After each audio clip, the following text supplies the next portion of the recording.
different. And it looks like they are going to bump. Ryan Pankoke at 30-11, bumping up from 165 to wrestle Ben Becker, coming in at 7-7 at 174 pounds. And it's going to be interesting to see how this pays off, as they're going to bump number 2, Ross Taplin, up to 184 to get rid of that forfeit at 6 points. As Jacob Mars not in the lineup, Brett Pankoke will bump up to 197. So Becker, coming in at 7-7, has a chance to wrestle a kid with 30 wins on his belt. Be interesting to see how he handles the weight difference. It's 8-9 pound difference there, but God, it's amazing how much that really is when you're out there on the mat with the guy. It was 19-7 after 165 last time around in favor of Omaha. Now it's 11-9 in favor of Omaha. The UNO Mavs took their first lead after 33. I erroneously said it was their first lead of the night at 11-9. They led 4-3 after 133. Of course, we've had some big matches already. Of course, this is interesting with Ryan Pankoke, a sophomore from Beaver Crossing, Nebraska.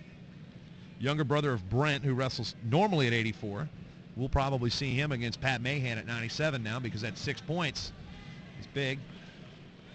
Pankoke controlling the center of the mat. Becker noticeably bigger and longer. Definitely a tall kid at that weight class, and he's wrestled quite a bit up at 184 over the years, and he did kind of the same thing as Matheson. They thought that with Matheson down at 65 and him at 74, they thought it'd be better for the team. And so far it seems to be working overall this year. Half shot by Pankoke, a sweep single on the outside.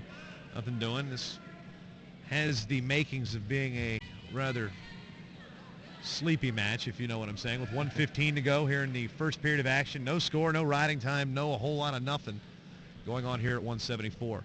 No, just tying up, and neither one's really done a whole lot of anything yet. No real shots, no real scoring attempts yet. Seem to be kind of feeling each other out.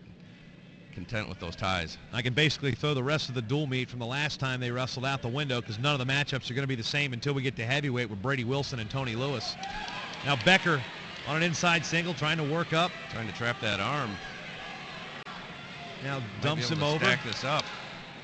No, lost the arm. Still trying to finish. Oh, he just almost knees him in the face there. I'm sure that was inadvertent. Now trying to come out the back door. Trying to swim through. Becker's got to focus here on getting his 2 points and forget about trying to sit back into him like he was earlier. Pankoke hopped completely around him, and now still trying to work up. If he doubles off here and drops and cracks back, he might be able to get something, but doesn't look like Pankoke's put himself in that position anymore. Pankoke still fighting. Becker now driving again. He doubles off, goes back to the single. Still on the single. Under 5 to go. Can he finish? And the answer is no. No points in that first period. We finally saw some action in the final 30 seconds, and we saw basically what happened to me. I've got a leg, and you try to stop it. And there was basically no resolution until he was saved by the buzzer. Pankoke did a real good job of fighting that off. I'm impressed. It's not easy to do, especially when you're in as deep as Becker was on him. Pankoke will start on the bottom here in the second period at 174 pounds. An 11-9 lead for Nebraska-Omaha over Minnesota State Mankato. This is where Becker can, possibly get himself an advantage, but he's got to get him back down to the mat here and start to wear him down a little bit. Use that size advantage. Here we go again, back on the leg. Pankoke now trying to lock in the crotch and step that near leg over. Becker's not going to do what he can to not let him, basically. I think it's the best I could describe it. Yeah, Pankoke wasn't going to score out of that. Becker had that ankle and had it pretty tight, and once a guy gets that ankle like that, not a whole lot you can do. Stalemate situation. We got to restart with 1:36 remaining here in the second period. 174 pounds. Ryan Pankoke bumping up. He weighed in at 65, and now he's going to try to step over. Back to the same type of position here. Looks like Pankoke is in a better position to try to score some points, though, as Becker's still hanging on to that left ankle.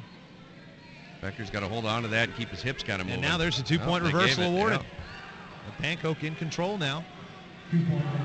Riding time now going the other way. 1:10 to go, second period. Ryan Pankoke bumping up to 74 with a 2-point lead, and we've got yet another stalemate. This is a situation where if you're Ben Becker, you're a guy that needs to step up. Out of Fort Dodge, Iowa, you got a guy that's basically a weight class below you. You're coming down from a weight. You should be dwarfing him in almost every sense of the word. and we're not seeing it. Yeah. Now 1 point escape for Becker, so 2-1 lead. From the top position, but Becker needed to get a little more on Pankoke's hips, stay on that, and try to wear him down, and kind of was getting up over the top, and that's how Pankoke was able to start scooting his hips out and got into that scramble position. Pankoke now controlling the wrist, trying to sweep to that left side, right side if you're him, left leg if you're Mr. Becker. Now Becker with a front headlock. Referee down on his arms, making sure it's not illegal, a la the military front headlock. Kerry Colat made that one famous. Now Becker trying to go underneath with the double, and Pankoke sprawling with that front headlock. Now going to try to snap and spin. Not two yet, not two yet, not two yet. Not two yet, but it's going to be two. Wow. Guess what? Wow. Two. Wow. The other, he's looking for a cradle. Becker has the cradle locked up. Trying to turn him, and time runs out. Do we have any near fall? I didn't see anybody counting there. I don't think he got any near fall out of it, but he definitely changed the tide of the match. Got the reversal, so we'll wait to see what the score is. 3-2 is what the scoreboard says. I think that's correct, because they were definitely not counting any near fall. Couldn't see it from this angle here, but looked like he was only at about 90. So a 3-2 lead for Becker now. Countering that snap and spin and getting into that scramble and coming up with a cradle. Man, that could have been huge. Absolutely, about another 10 seconds left on the clock, and you're at least getting he would have had at least a 2 count out of that, because he had it locked up tight. Now he's in a good position here with a 1 point lead. Riding time is not a factor, but it's in his favor. 31 seconds of riding time, ticking down the other way. A 3-2 lead and starting on bottom. Becker's got to get to his feet here. Trying to peel the wrist up to his feet, up to his feet. Got to watch that locked hands. Becker trying to pull the near leg over. Got to scoot his hips out from here. If he headhunts here, he could. Space. Trying to headhunt. There it is. Gets out. Pankoke wisely bails out. When you got a head in that situation, that's only about another half a second to locking up a cradle or putting your opponent on his back. So now 4-2 lead. 1:30 to go. Here in the final period, Ben Becker leading Ryan Pankoke, while Nebraska-Omaha leading Minnesota State Mankato 11-9. Pankoke's slowing down a little bit here. Becker needs to stay up on his head, keep snapping, keep wearing him down a little bit more, because Pankoke's definitely starting, I think, feel that size advantage. Well, we got some blood time. It was Minnesota State 82, University of Minnesota Crookston 79. Becker with the bloody nose over here. I mean, I know this is kind of a dumb comment, but I'm going to say it anyway. I mean, all the gloves here are purple too? No, wait, trainers' gloves are purple. I've seen them before, so. If they weren't, they'd have found them. Well, UNO's guys got blue gloves, so not everybody's got the purple ones. I'm just saying about here at Mankato. Oh, of course. Don't you know? You betcha. I will not let you, Minnesota, affect my vocabulary. Now Pankoke in on a single, trying to score. Now he gets two and ties it up. So 4-4. 1 minute to go here at 174 pounds. Riding time not going to be a factor because it's under a minute, and we didn't start it going the other way. Now Becker's going to be cut free, one escape. Pankoke's going to have to like his chances on his feet if he's going to do that. So a 5-4 lead for Becker. 40 seconds to go. Third period, 174 pounds. As we mentioned, Pankoke coming in with 30 wins, weighed in at 65 and bumped up.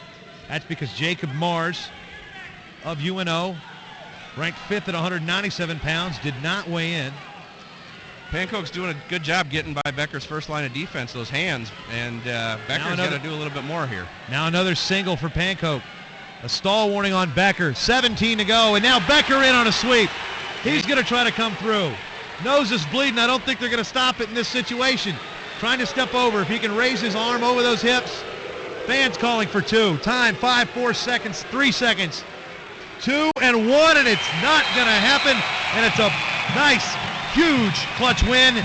Don't know if it's going to work in Omaha's favor with the bump, but it's going to be a 5-4 victory at 174